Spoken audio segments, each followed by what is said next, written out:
Today was absolutely crazy, literally one of the best trading days I have ever had in my trading career, and I predicted all of it for you guys in our weekly recap video. If you remember, I said on Monday and Tuesday a very good chance we would have bullish days. Monday was up a little bit. I was a little bit green. We had a doji candle, and then Tuesday was a big up day, and then I said on Wednesday to be very, very careful because we could see the start of some accelerated selling, and that is exactly what we had today. The S&P 500 is down 4% on the day. That is huge, massive sell day. And guess what? There wasn't even that much volume following it. So we're going to see tomorrow, is this move a big fake to the downside, or is there actually going to be continuation after? I favor continuation. And if you watch the video, I said Wednesday, Thursday, and Friday are very dangerous for this week, especially. And I see a potential for accelerated selling all the way down quite a bit, and I'll explain that in this video today where I think we could go. But just going off of the flow from today, exceptionally bearish. This is probably the most bearish flow that I've ever seen on Cheddar Flow. This is better than the bearish flow we were seeing during COVID, actually. Just some of the prints on here that are super unusual. We have a $21.3 million premium for this QQQ 270 strike. First of all, this is super far out of the money. And then second of all, this is almost within the next month of expiration, and it's $21 million of premium. That is crazy. This is so uncommon to see something like this. One of the largest prints on the Qs that I've ever seen in terms of a singular print.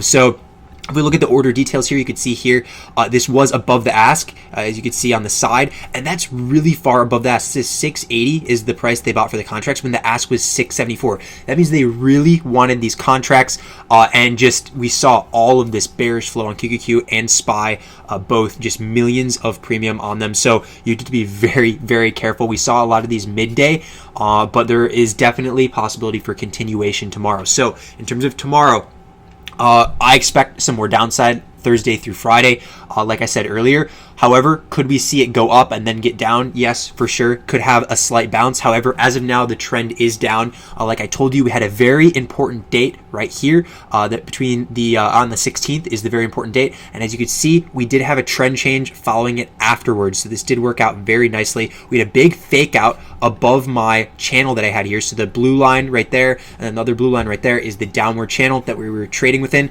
We broke below on May 9th.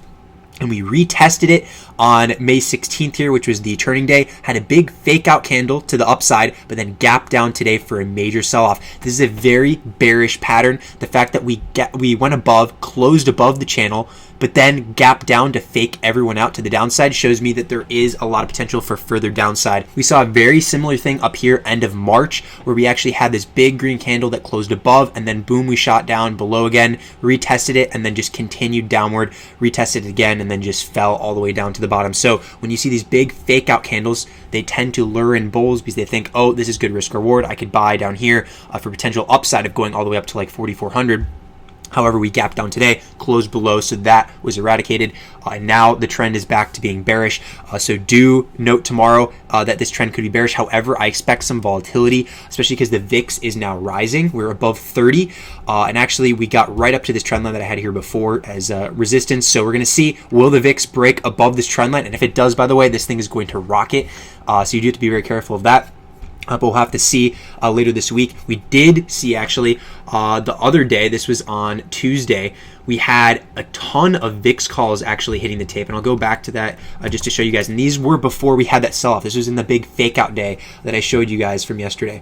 And if we go for over $500,000 worth of premium, we saw these massive 4.4 million in premium order for the 32.5 strike, and then also 1.3 million order for the 29 strike. So they were loading this, they were front loading this before the big sell-off today in the market. And these are already up quite a bit in terms of profit, and the potential that they could continue to hold further as the VIX could potentially rise higher.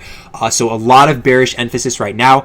We're going to have to see kind of what happens here going forward. Remember, if you from the SPY chart that I showed you guys earlier, we had that big retest and then a big sell-off after.